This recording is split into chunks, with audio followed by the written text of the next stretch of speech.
All right. Hi, everyone. Thank you so much for joining us today for Celebrate with a Cause, a session around Facebook fundraisers. This bonus session is meant to help you build on your online fundraising skills and help you use tools that are already available to effectively fundraise on behalf of an organization. My name is Ari, and I'm our social media manager at Food and Water Watch and Action. I'm responsible for overseeing our national social media strategy and providing support to our organizers and staff who are managing our regional social media presence, along with lots of other fun things like running ads and reports. So, since a large part of my job involves me being on Facebook, one of the things that we've encouraged our staff at Food and Water Watch to do is to create a fun Facebook fundraiser. Really, the reason why we invested so much time into asking our staff to do this is because it actually works. Next slide. Thank you. So, what is a Facebook fundraiser? Basically, Facebook has created a tool that allows you to solicit donations on behalf of an organization you choose. You've probably seen your friends and family create a Facebook fundraiser around their birthday if you're on Facebook. So, you've probably seen it in your feed.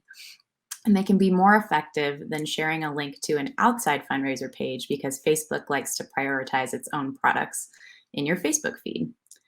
So Facebook fundraisers are a great way to celebrate important life milestones like birthdays, work anniversaries, holidays, really kind of anything exciting that's happening in your life.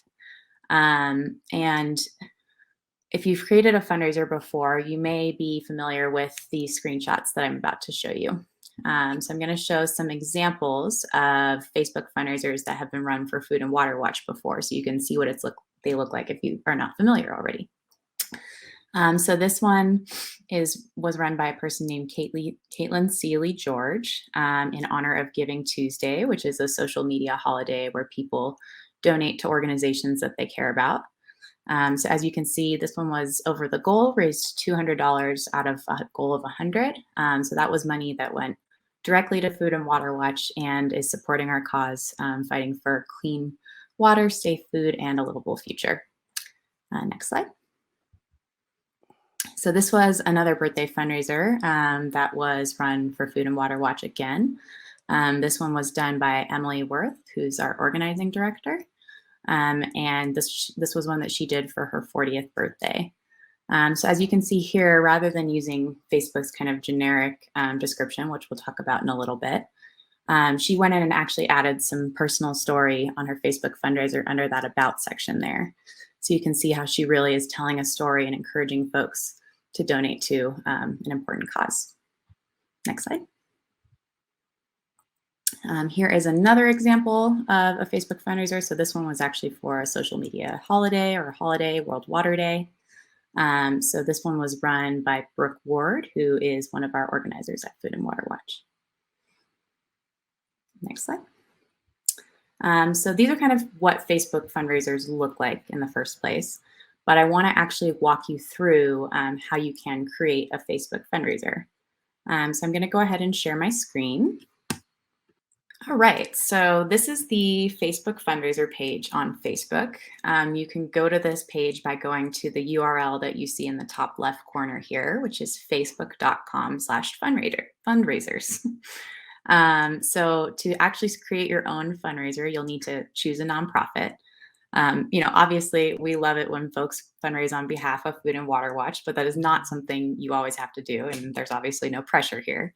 But you can select a nonprofit that you're passionate about under this area here. So you'll click Select Nonprofit, and then you would actually be able to search by the name of nonprofit. So I'm just going to use Food and Water Watch as an example. So you can see here, it'll pre-populate with some things that are pulled from our Food and Water Watch Facebook page. So it went in and pulled our cover photo on Facebook and put that at the top there. It pulled in our logo, and you'll see that on the page. And it puts in some stuff kind of automatically. Usually Facebook will start with a $200 goal. That's usually a pretty good place to start. And then you can select a date for how long your fundraiser would end. I would recommend always doing at least 2 weeks So you can time that with, if you're doing this for a birthday or an anniversary or anything like that, you can time that around that event, or if it's just because, doesn't matter so much.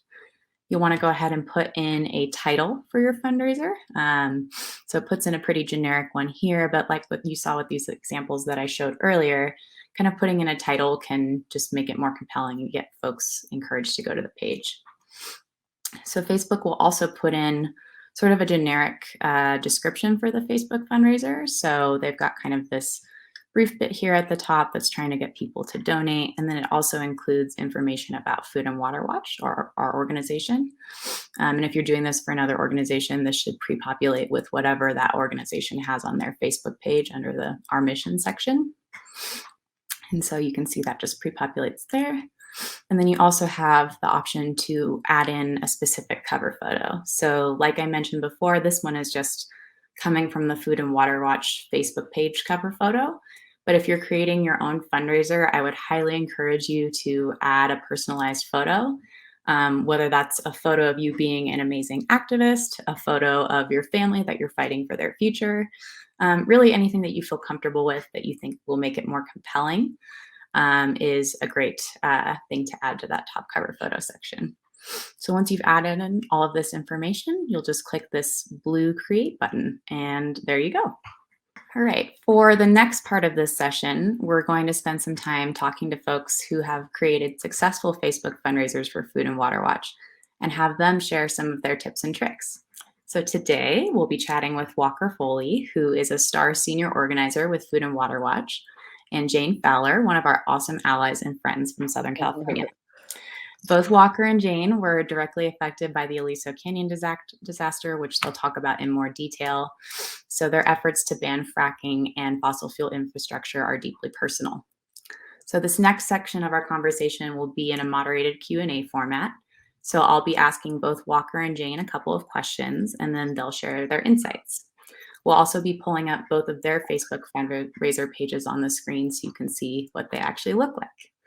So let's go ahead and jump into our moderated conversation section. Our first question for Walker and Jane is, what inspired you to create a Facebook fundraiser?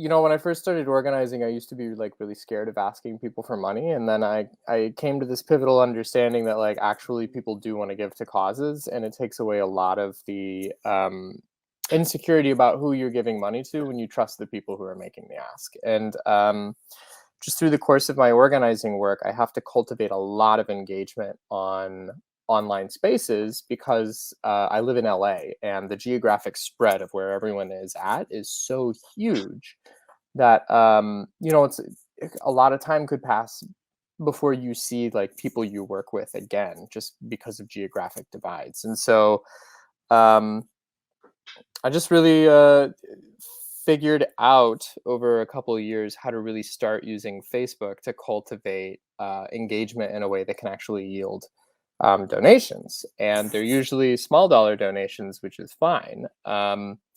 But yeah, I mean, especially as we were going into a pandemic, I realized this might be a decent way to just do a yearly fundraiser. And around my birthday, when Facebook is going to show people something about me anyway, is probably a good time to jump on that. So that's kind of why I turned to this tactic. And I think for 2 or 3 years, it's been working pretty well for me.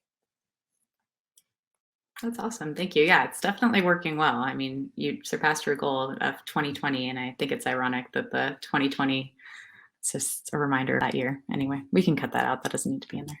No, it's fine. That was honestly, that was the joke that one of my friends, who's also an organizer, was trying to make when he got us over that goal. That's funny. Cool. Well, thanks, Walker. And Jane, would you be able to share a little bit about what inspired you to create your Facebook fundraiser? So what happened to me is I live in Granada Hills, and it's right down the street from the Aliso Canyon gas storage facility. And we had the largest gas blowout in U.S. history. It happened on October 23rd, 2015. And it was like over 109,000 metric tons of methane mercaptans, volatile organic compounds, heavy metals, even crude oil came spewing into our community. And this was for 4 months. And the gas company, they don't tell you that, something's happening, but like I know for myself, my body was telling me something was happening. I had a very hard, distended stomach. My hair fell out. Rashes, and I was nauseous all the time. My body ached down to my bones. I had bloody nose, sore throats. I couldn't remember things. I was always in a fog. And I would literally be on my couch or in my bed, thinking, okay, 10 steps to the bathroom or like 21 steps to the refrigerator. And I would sit there and have to muster the strength to get up and walk. And so, it was a horrible time. Even my beloved dog, Missy, died. And eventually I was evacuated for 7 months. And when I got home, I became ill again because stuff was still, leaking up there at the canyon. So what I discovered when I came back was Food and Water Watch had been in the community, and I had seen them, but when you're back home, I could really engage with them, and they were organizing community town halls, community information meeting centers, so that we could, find out what was going on. And then for me and some of us, it turned into advocating for ourselves. Alexandra Nagy, Ann Walker actually would often ask the community, what do you want to see done? What do you want to see happen? And we'd be like, we want to talk to our city council. We want to talk to our senator. We wanted like something to happen. And literally Food and Water Watch made it happen. I talked to my city council member. I talked to many city council members, senators, Congress people. We went up to Sacramento multiple times so that we could make the rounds and meet and educate some of these elected officials, because it was interesting. They didn't know about all the shenanigans of the gas company. So we would go in there and we could tell from meeting with them that SoCal Gas had just been there, because they would be telling us SoCal Gas's talking points. So we would, counter with evidence, evidence that we had showing that that was not true. And so we were often amazed at the power that we had with being able to go in and sit down with a meeting with our electeds. And that was thanks to Food and Water Watch, getting us up to Sacramento, getting us around our city council members. All of it, the air quality, the, gas regulators, everyone. They taught us to give public comment, to tell our stories, and supported our community in actually, we had 2 years where the gas company was shut down. So I am ever so grateful to Food and Water Watch, because they allowed me to voice how disastrous this was for me, tell my story for myself, for my community, and I will forever be indebted. When you go through something like that, it changes your life, it changes who you are, and to have a strong ally come into your community and support you, ask you what you want, and guide you to make what you want happen, it's everything. It's everything. So, when my birthday rolled around, and I'm not good with technology, but I kind of it was also during COVID, and I wasn't able to donate. I wasn't able to volunteer. Everything was messed up. And I thought, well, maybe I can ask on Facebook for some help. And I'm very shy about, like Walker said, I'm very shy about asking for money. This is the first time I've asked for money, but I did it. and, started with a little amount, and then I hit that amount and then increased it a bit and hit that amount. And, I didn't make my last amount that I wanted, but I at least could do something for Food and Water Watch, who has given so much to myself and my community. So that's what got me.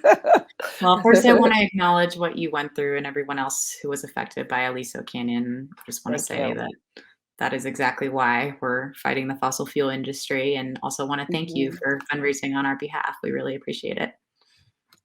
Thank you. But our next question here is, what are some ways you encourage participation?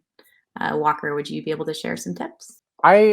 Honestly, when I'm using digital tools, I am always looking at this as just an extension of person-to-person organizing. So like my way, like I'm kind of aggressive. So my way of cultivating engagement is I actually drew out a little calendar for myself. I was like, I'm going to do this fundraiser for a week, and on each day, I'm going to offer something different in exchange for a donation. And the way that I engaged people from day to day was different too. So like day one, you set up your fundraiser, invite the people who love you the most to the fundraiser. Don't invite everyone. Invite the people who love you the most. Your family, your friends, your coworkers. Well, maybe not your friends, but people who see you like daily.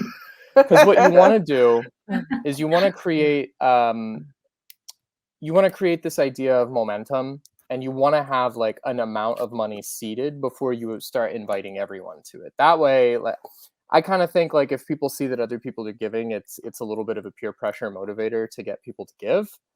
I hope I don't sound like an insane person.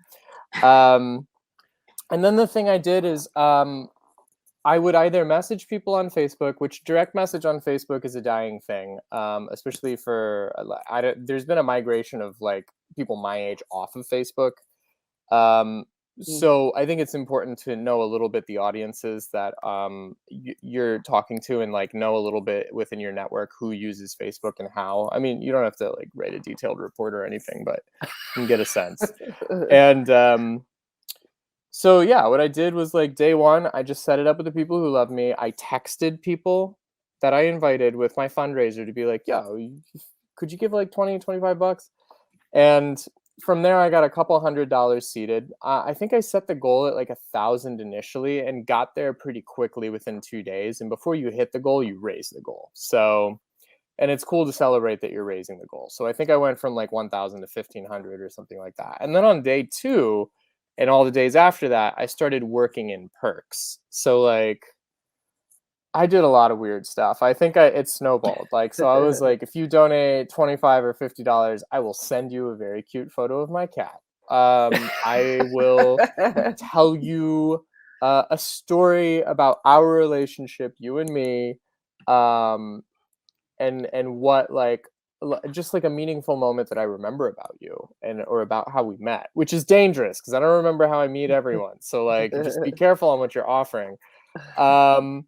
And then the thing that really got a lot of engagement, which actually took up quite an amount of my time, which is a thing. If you're gonna offer perks, make sure you set aside time to fulfill the perks. But I offered bespoke horoscopes because I figured like, as long as I know if you're a Capricorn or a Sagittarius or whatever, I can look up a generic horoscope, and then I'm not so bad a writer, so I can like make it funny. And I remember someone was like, I will give you this $50 for a horoscope, but I don't want it for me. I want it for my cat. And I knew they just had a baby. They just moved to a farmhouse. So I was like, oh, cool. There's a new person in your life, and you're going through some exciting changes right now that like may be difficult to adjust to because again, it's a cat. And I am pretty sure they printed it out and framed it. So like, the other thing is like when someone donates, don't let that hang. Like be aggressive about thanking them for doing it. You want to use the event page to thank people because I believe that people like the visibility of being appreciated. So like because you want other people who are on the fence about donating to see how much love you're showering on people who have donated. So you got to set aside some time at the end of every day to do that. The other thing is like, I don't understand Facebook's algorithm anymore. I'm doing a fundraiser right now, and I've raised almost $2,000 in 3 days, which was nuts.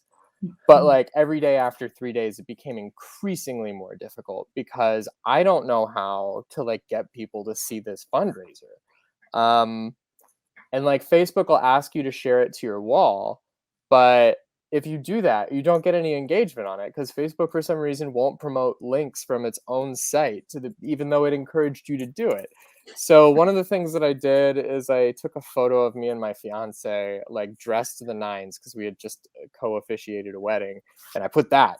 And then I wrote a little paragraph about how great we are. And then everything else was the fundraiser. And the hilarious thing is like everyone thought it was an engagement photo. Like we had gotten engaged, and they were just like, congrats. Everyone completely missed the fundraiser.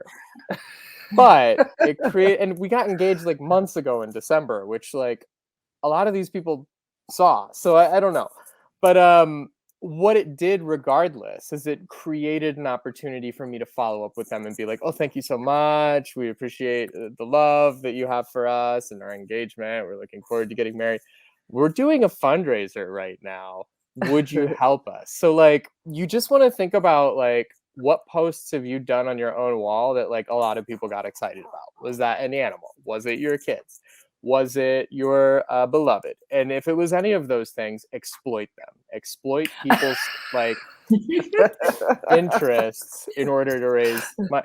I know I'm a psychopath, but it's it's all fun and you're raising money for a good cause. And again, people want to be asked and to give, and they want to know where they can reliably give from someone they trust. And so like, it's all good. There's means and there's ends. And if at the end you've used your means to raise $2,000 to like fight corporate privatization of water systems or give unhoused communities access to frontline healthcare, like I think that's a pretty good thing. But yeah, I think those are my tips. We can get into it more, but that's how I think about it, basically. Well, those were all great tips. Thank you so much for sharing. And the aggressiveness is appreciated when we're fundraising on Facebook because Facebook makes it hard with their algorithm these days. So we got to do everything we can. Thank you. Ian, would you be able to share some of your tips and tricks for getting folks to participate too? Not after Walker's tips, no. But okay, so for those who are not technically savvy, I put up the fundraiser and I would make sure that I, thank people, commented. I would call them or text them to thank them. And some friends know that I'm not, good technically, so they shared it for me.